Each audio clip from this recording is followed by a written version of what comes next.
Hari ke-28 baca Alkitab untuk Mama. Lanjut ya Mak, Markus 8 ayat 14 tentang ragi orang Farisi dan ragi Herodes. Kemudian ternyata murid-murid Yesus lupa membawa roti. Hanya sebuah saja yang ada pada mereka dalam perahu. Lalu Yesus memperingatkan mereka, katanya, "Berjaga-jagalah dan awaslah terhadap ragi orang Farisi dan ragi Herodes." Maka mereka berpikir-pikir dan seorang berkata kepada yang lain, "Itu dikatakannya karena kita tidak mempunyai roti." Dan ketika Yesus mengetahui apa yang mereka perbincangkan, ia berkata, "Mengapa kamu memperbincangkan soal tidak ada roti? Belum jugakah kamu paham dan mengerti? Telah degilkah hatimu? Kamu mempunyai mata. Tidakkah kamu melihat dan kamu mempunyai telinga? Tidakkah kamu mendengar? Tidakkah kamu ingat lagi? Pada waktu aku memecah-mecahkan 5 roti untuk 5.000 orang itu, berapa bakul penuh potongan-potongan roti kamu kumpulkan?" Jawab mereka, 12 bakul.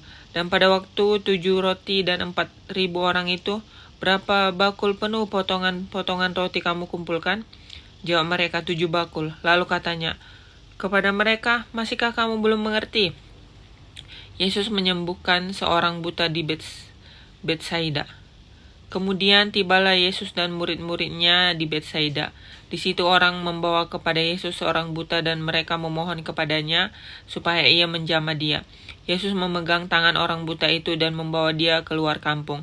Lalu ia meludahi mata orang itu dan meletakkan tangannya atasnya dan bertanya, "Sudahkah kau lihat sesuatu?" Orang itu memandang ke depan lalu berkata, "Aku melihat orang, sebab melihat mereka berjalan-jalan, tetapi tampaknya seperti pohon-pohon."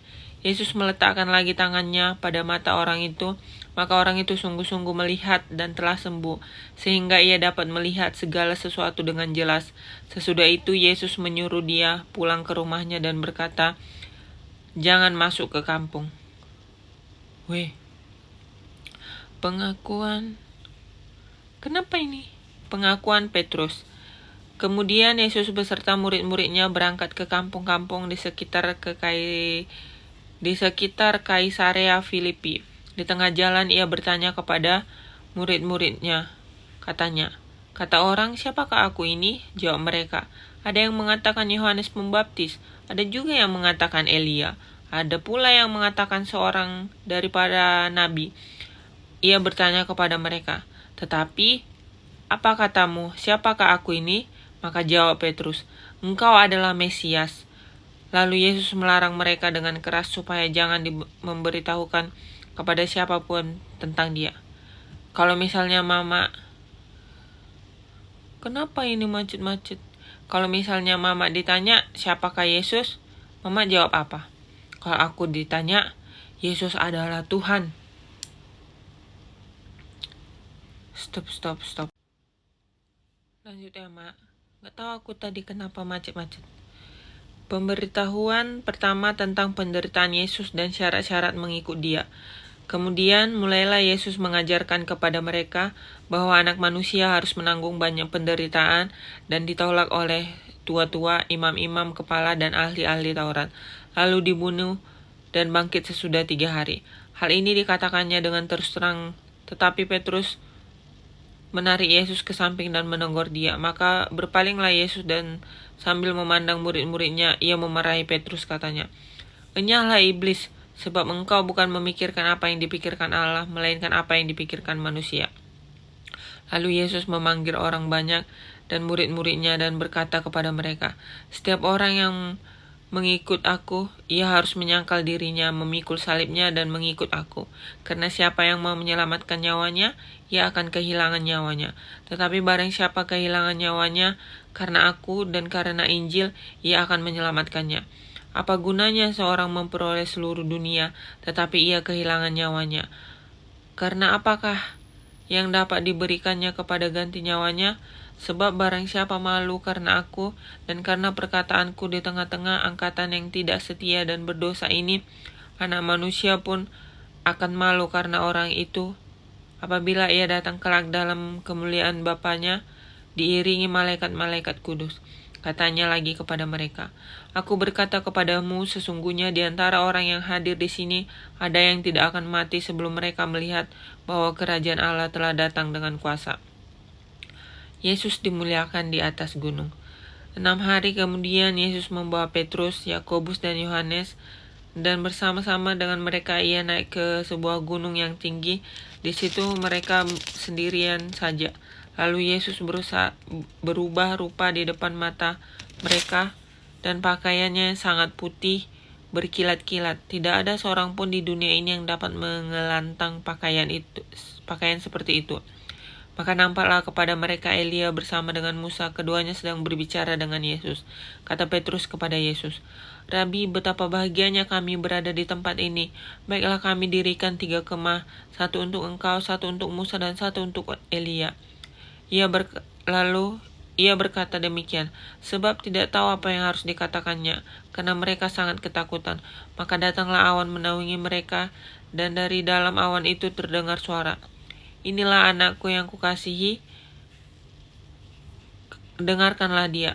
Dan sekoyong-koyong waktu mereka memandang sekeliling mereka, mereka tidak melihat seorang pun lagi bersama mereka kecuali Yesus seorang diri. Pada waktu mereka turun dari gunung itu, Yesus berpesan kepada mereka supaya mereka jangan menceritakan kepada seorang pun apa yang telah mereka lihat itu. Sebelum Anak Manusia bangkit dari antara orang mati, mereka memegang pesan dari tadi sambil mempersoalkan di antara mereka apa yang dimaksud dengan bangkit dari antara orang mati. Lalu mereka bertanya kepadanya, "Mengapa para ahli-ahli Taurat berkata bahwa Elia harus datang dahulu?" Jawab Yesus, "Memang Elia akan datang dahulu dan memuliakan segala sesuatu. Hanya bagaimana dengan yang tertulis mengenai Anak Manusia bahwa ia akan banyak menderita dan akan dihinakan? Tetapi aku berkata kepadamu, memang Elia sudah datang, dan orang yang memperlakukan dia menurut kehendak mereka sesuai dengan ada yang tertulis tentang dia."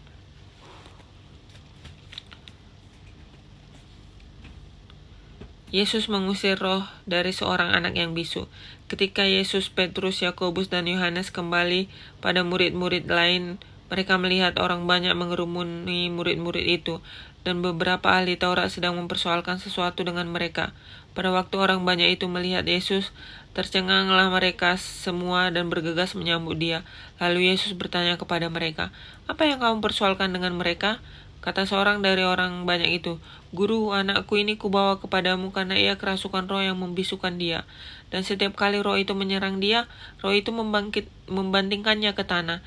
Lalu mulutnya berbusa, giginya berkertakan, dan tubuhnya menjadi kejang. Aku sudah meminta kepada murid-muridmu supaya mereka mengusir roh itu, tetapi mereka tidak dapat." Maka kata Yesus kepada mereka, "Hai kamu angkatan yang kurang percaya, berapa lama lagi aku harus tinggal di antara kamu? Berapa lama lagi aku harus sabar terhadap kamu? Bawalah anak itu kemari." Lalu mereka membawanya kepadanya. Waktu roh itu melihat Yesus, anak itu segera digoncang-goncangnya, dan anak itu terpelanting ke tanah, terguling-guling, sedang mulutnya berbusa. Lalu Yesus bertanya kepada ayah anak itu, "Sudah berapa lama ia mengalami ini?" Jawabnya, "Sejak masa kecilnya. Dan seringkali roh itu menyeretnya ke dalam api ataupun ke dalam air untuk membinasakannya. Sebab itu jika engkau dapat berbuat suatu, tolonglah kami dan kasihanilah kami." Jawab Yesus, "Katamu jika engkau dapat. Tidak ada yang mustahil bagi orang yang percaya." Segera ayah anak itu berteriak, "Aku percaya, tolonglah aku yang tidak percaya ini." Ketika Yesus melihat orang banyak makin datang berkerumun, ia menegur roh jahat itu dengan keras, katanya, "Hai kau roh yang menyebabkan orang menjadi bisu dan tuli, aku memerintahkan engkau, keluarlah daripada anak ini, dan jangan memasukinya lagi." Lalu keluarlah roh itu sambil berteriak dan menggoncang-goncang anak itu dengan hebatnya. Anak itu kelihatan seperti orang mati, sehingga banyak orang yang berkata, "Ia sudah mati." Tapi Yesus memegang tangan anak itu dan membangunkannya, lalu ia bangkit berdiri. Ketika Yesus sudah di rumah dan murid-muridnya sendirian dengan dia, bertanyalah mereka, "Mengapa kami tidak dapat mengusir roh itu?" Jawabnya kepada mereka, "Jenis ini tidak dapat diusir kecuali dengan berdoa." Oke, sekian untuk hari ini. Besok kita baca lagi ya, Mak. Tuhan Yesus, terima kasih malam ini aku dan mamaku masih boleh mendengarkan firman-Mu. Biarlah firman-Mu berakar, bertumbuh, dan berbuah dalam hidup kami. Tuhan Yesus, terima kasih sudah menebus kami di atas kayu salib. We love you, Jesus. Amin.